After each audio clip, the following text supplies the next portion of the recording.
Hey guys, it's Stan here with another video. In this one, I want to talk about my thoughts and experiences with the Samsung 870 QVO SSD, the 8TB version, which I've got right here.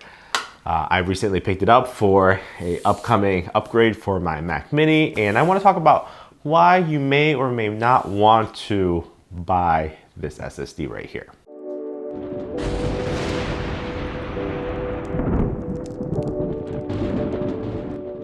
Now, the 870 QVO SSD came out middle of 2020 last year, and to date, this is the largest SSD that you can buy at 8TB for at least consumers.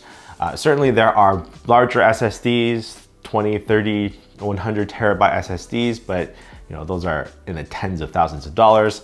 This, on the other hand, I think MSRP is for about $800. About $100 per terabyte.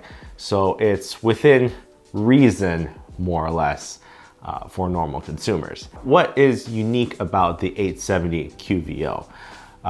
If you're like me, then you might be confused. There's a lot of 800 series SSDs from Samsung. You've got the Pro series, you've got the EVO series, now you've got the QVO series, 840, 850, 860, 870.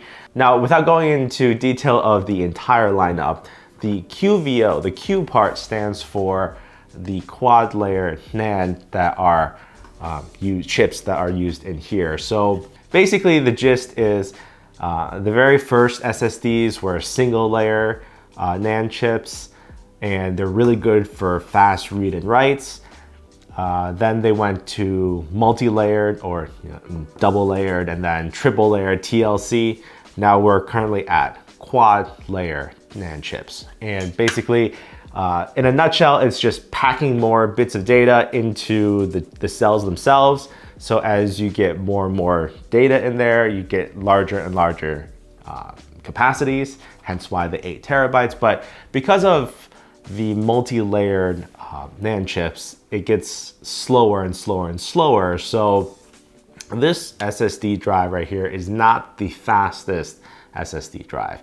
And certainly being a SATA drive, you don't really expect that either.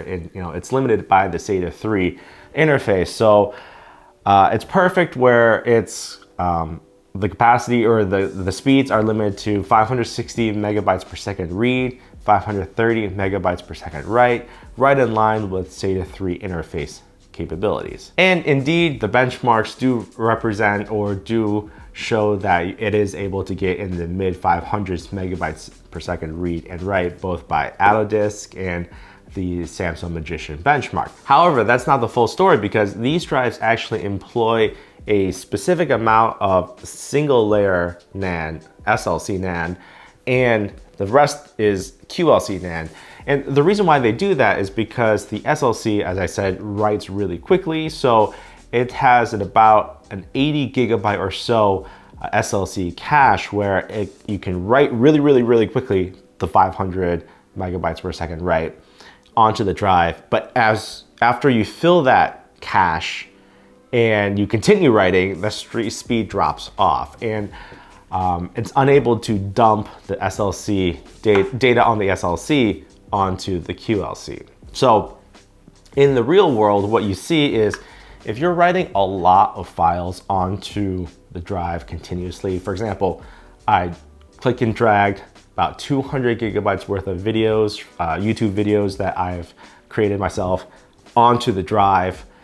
And after about 80 or so gigabytes, you see the speed drop off from the 40 or 400 plus megabytes per second down to the 160. And from that point on to the end of the copy, it's stuck at 160. So basically, that means that you've completely overwhelmed the SLC portion of the drive and that you're writing directly to the QLC.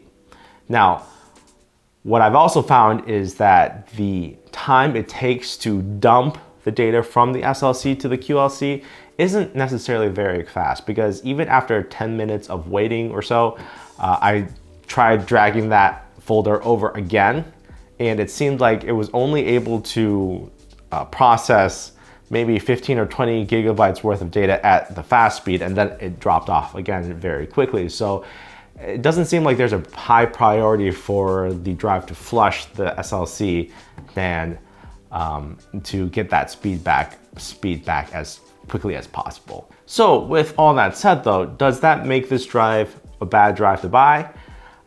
In my opinion, not really, because as long as you understand or have accepted that this is a SATA III drive and that your speeds are in about 500 megabytes per second, I don't think you're going to be writing all that much data at one time onto the drive. Certainly 80 gigabytes is a lot of data to be transferring onto the drive all at once. The 4 terabyte and the 8 terabyte version have 80 or so gigabytes of SLC capacity. Now, if you're dealing with the 1 terabyte or 2 terabyte, I think those TurboWrite cache capacities are different, are a lot smaller, but certainly on the 4 terabyte and the 8 terabyte drives, they're pretty large. The last thing I want to talk about and have you guys consider is, who is this drive really made for?